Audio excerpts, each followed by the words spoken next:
A 10 días de haberse fugado de la unidad penitenciaria 26 de Lisandro Olmos, tras aprovechar una salida transitoria, fue capturado en Santiago del Estero Luis Fernando Iribarren, conocido como el Carnicero de Giles. Iribarren fue detenido este domingo por una brigada de la Policía Federal Argentina, mientras caminaba por la localidad de Villa Tamisqui, a unos 120 kilómetros de la capital santiagueña, junto a un perro. Las informaciones conocidas en las últimas horas mencionan que había viajado desde Buenos Aires en una camioneta Peugeot 504 y fue visto manejando en una ruta de Santa Fe. La División Búsqueda de Prófugos lo detuvo en el momento en que regresaba a una pieza que había alquilado entre el lunes y el martes de la semana pasada. Iribarren, recordemos, condenado en 1995 por el brutal asesinato de sus padres y hermanos menores, había recibido permiso para cursar una materia de la carrera de Derecho de la Universidad Nacional de La Plata. Fue en ese contexto que no regresó a la celda del penal de Olmos, desafiando una vez más a la justicia y desatando una ola de recuerdos oscuros, puntualmente en San Andrés de Giles, donde los crímenes que cometió aún retumban como un eco siniestro. El escape de Iribarren no solo puso en vilo a las autoridades, sino que también revivió las pesadillas de una comunidad que jamás olvidó los horrores que este hombre cometió.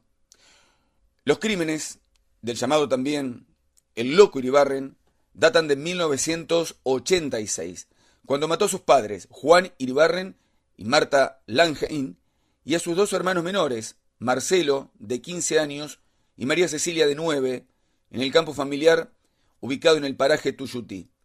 Durante 9 largos años, Iribarren ocultó los cadáveres en un pozo al lado de la casa, mientras tejía una historia retorcida sobre la desaparición de su familia. Según él, habían huido a Paraguay para escapar de las deudas que mantenían con prestamistas. Con esta coartada siniestra, continuó viviendo ya en Giles. Se instaló en la ciudad y en la casa de su tía Alcira, a quien también asesinaría en 1995 propinándole un brutal hachazo. Tenía Iribarren 25 años cuando cometió este último crimen que finalmente lo llevaría tras las rejas. Pero la vida de este múltiple asesino fue una concatenación de oscuridades, marcada por misterios que siguen sin resolverse del todo.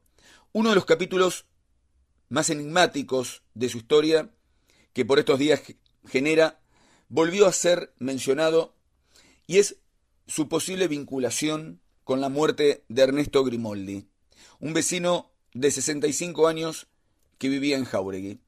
Grimoldi desapareció el 3 de junio de 1988 y su cuerpo fue hallado el 29 de ese mismo mes en las vías del ferrocarril Sarmiento.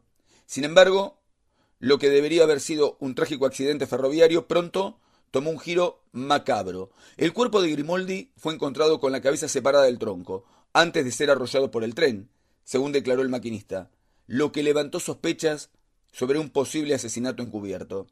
A raíz de estas sospechas, el juez Guillermo Boccacci, por entonces a cargo del Juzgado Correccional 4 del Departamento Judicial de Mercedes, ordenó la exhumación del cadáver de Grimoldi para realizar una segunda autopsia en Buenos Aires. No obstante, los resultados de ese análisis forense jamás fueron dados a conocer, y el misterio en torno a la muerte de Grimoldi quedó envuelto en un manto de incertidumbre.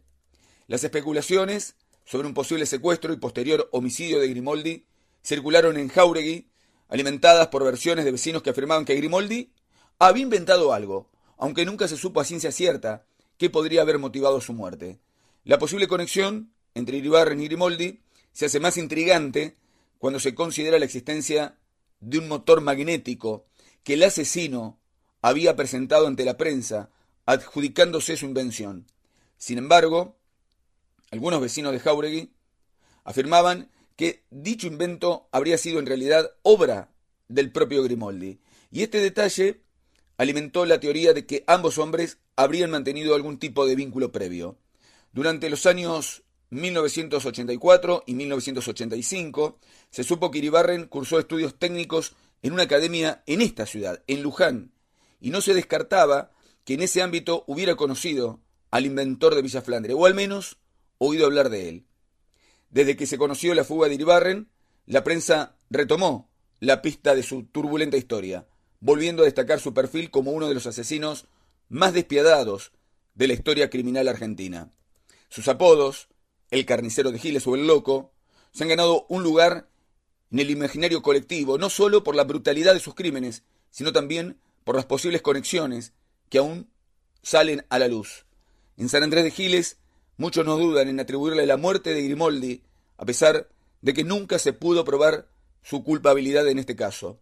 Mientras la misteriosa coincidencia entre la muerte de Grimoldi y la figura de Iribarren volvió a resonar en las calles, y el miedo a que el loco o el carnicero volviese a hacer de las suyas, había mantenido a todos en un estado de alerta hasta anoche, cuando finalmente cesó. En las próximas horas será trasladado a Mercedes y luego nuevamente al penal. La justicia podría revocarle las salidas transitorias.